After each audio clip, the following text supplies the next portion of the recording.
There's a few people been on the site, on the Mad Fishing site, UK Mad Fish, asking us how to make the rotten bottoms. Most of the people from all over the world. Didn't think it went that far, but getting a lot of lads asking us how to make them, so I'm just going to show you how to do it how I've done. I've always used a pair of pliers. These are actually from the colliery, NCB pliers. I think they're the best you can get, so I've hung on to them even though I've bought others. But I like to use these because you just got the same thing in the one hand, you're not moving tools. But you've seen all the other tools that's out there.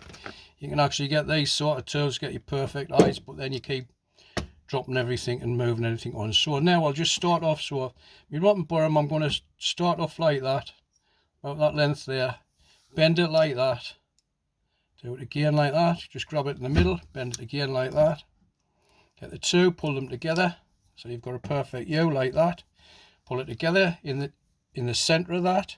You can see how it's coming together when I'm pressing on it. Just takes a couple of goes and you'll get used to it. So it's coming like that there now. Bit smaller than that. I like them as neat as I can get them. So I've got that full U, right? Get your thing. If you notice this sleeve, and it's just electrical sleeving of electrical wire, same width as the pliers, so that gives you a bit distance for your hook to go on to. Drop it down like that, right? Now I've made that actually a bit longer. I should have just had it down to there, but it's nothing. It's once you start knocking them out regular, you get used to it. Just bend it like that. So I've got it like that now. Put that onto there. Just bend it like that, as quick as that. There's your bait clip, right? Bead. I've got these, the old-fashioned beads, the craft beads, or you can use washers, whatever you want. Drop them onto there like that, so it sits above. Right, now I'm going to get the gauge. I like to have a little bit length on there, just so that it's not unhooking itself as it's before it hits the water. Pressing on that. These wires is actually out of Northeast Tackle at Grangetown. They're strong ones. They're strong enough to do that. You can pendle the swing with them, whatever you want to do with them. So that's the idea. So it's safe. It's not on a hook. It's just every time I see somebody with a hook, and there's a lot of lads use them, I just feel a bit nervous around them in case it's going to come off. But there you are. You can see the way I'm doing that eye again. Pair of pliers. There's the eye there. Put it into the center again. Straighten it out. There's the first bit made. Now I'm going to cut that to what length I want the bait clip. So I've just been making these a little bit longer. We're using braid because there's no give. I never used to when it was nylon. One of I should say. So there. So I've got that part left off my wire. Right. So I'll just put an eye on that.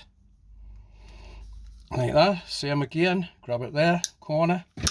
Oops. Drop that one. But because these is getting a bit worn, and I've had them since I was at the colliery, which is a long time ago, 1997 or 98, something like that. So no, 91, sorry.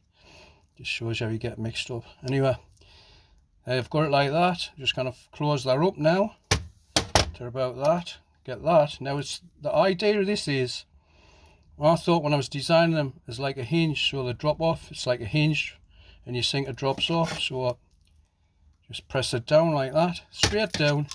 Now you've got that like that, right?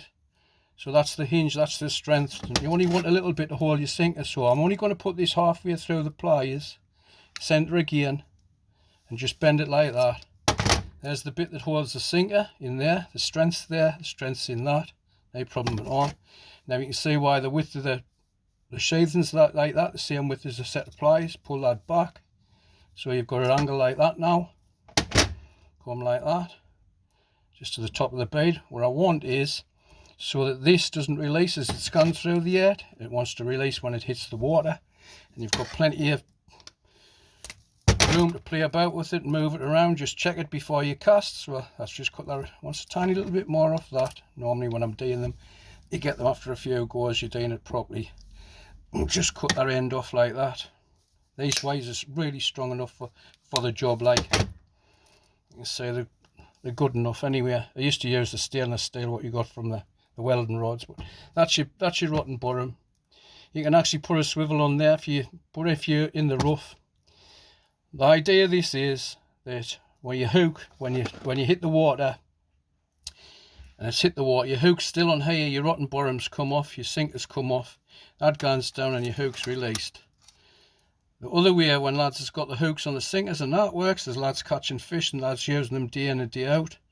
But sometimes I would have just thought that when your bait clips on your sinker, your hook's took the weight of it, and if there's a side wind or braid or anything else, that's gonna go down and it's still gonna be holding on your sinker. The hook could be still on your sinker and not fishing, where this has got a chance to move like that and drop your hook off.